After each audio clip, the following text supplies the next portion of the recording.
Voilà, bonjour Carole. Donc toujours sur cette thématique de la sclérose en plaques, je sais que tu t'occupes beaucoup de traiter ces patients Ouais. par hypnose.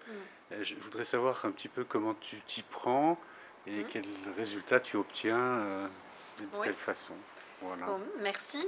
Alors oui, effectivement, j'ai pas mal de patientes et de patients atteints de cette maladie depuis quelque temps.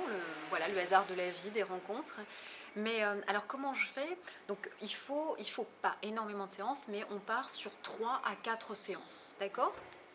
La première des séances, je fais de l'hypnose que tout le monde connaît, qu'on appelle une séance en ericksonien. Et moi, j'ai vraiment une approche très transgénérationnelle. J'ai besoin de connaître très bien mes patients, leur histoire personnelle, familiale, parents, grands-parents, et je vais un peu chercher dans cette direction pour couper un peu le lien fusionnel.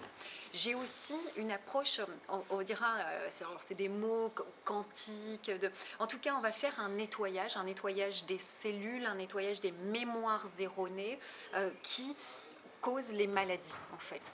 Et puis je vais aussi chercher du sens à cette maladie. Souvent, les maladies, les coups durs de la vie, les choses arrivent dans des périodes qu'on appelle des phases de transition. C'est les dizaines. C'est alors Pascal qui a témoigné, vous entendrez Malika aussi. C'est à 30 ans, c'est à 40 ans, à 50 ans, c'est les dizaines avec plus ou moins, un moins un, plus 2. On dit donc 39, 41, 42.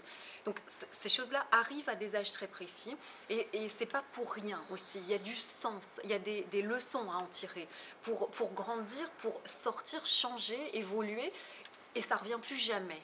Donc la première séance, si j'en reviens à mon travail, donc c'est un nettoyage à la fois cellulaire, intérieur, tout ça par le biais d'une technique d'hypnose, hein, et couper les liens de fusion avec les parents, avec les grands-parents, avec des gens, et ça c'est puissamment libérateur.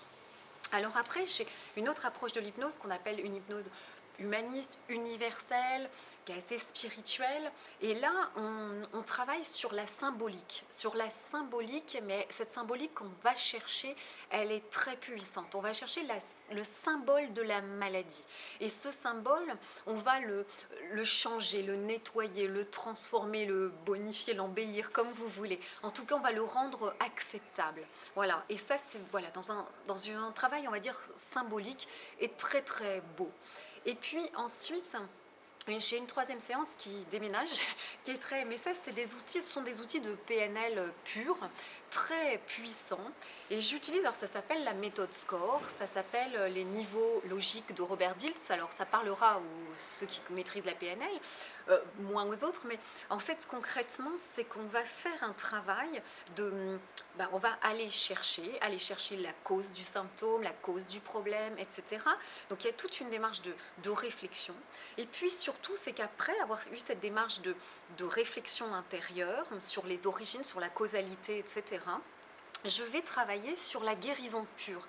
Et on va projeter la guérison, mais je vais la projeter, on va travailler sur une ligne du temps, sur une temporalité. Alors je ne vais pas tracer un trait sur le sol avec une craie, mais presque, mais symboliquement, pour pas abîmer mon parquet.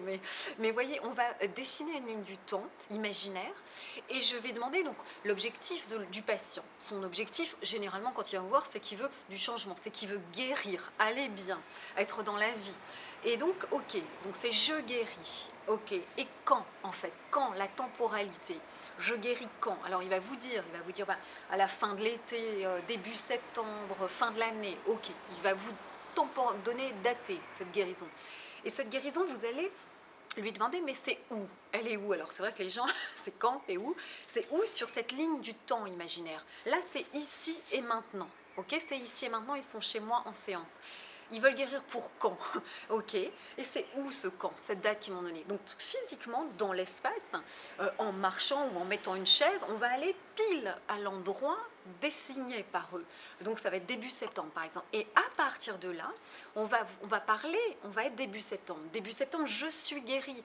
Je suis guérie début septembre, mais ça fait quoi? Ça fait comment dans mon environnement de vie? Ça change quoi? Ça change beaucoup de choses. Et dans mon comportement de vie quotidien, je suis guérie, c'est quoi? Ça fait quoi?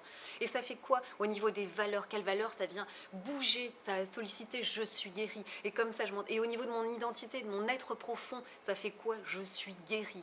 Et si vous vous voulez, vous mettez la guérison, vous la mettez là dans la personne, vous l'entrez, elle est dedans de lui, et ensuite on va juste jouer un petit peu et retirer sur cette ligne imaginaire du temps pour le remettre au présent. Mais la guérison est dedans, elle est entrée. C'est une approche quantique hors temporalité, où la temporalité n'est pas, n'existe pas.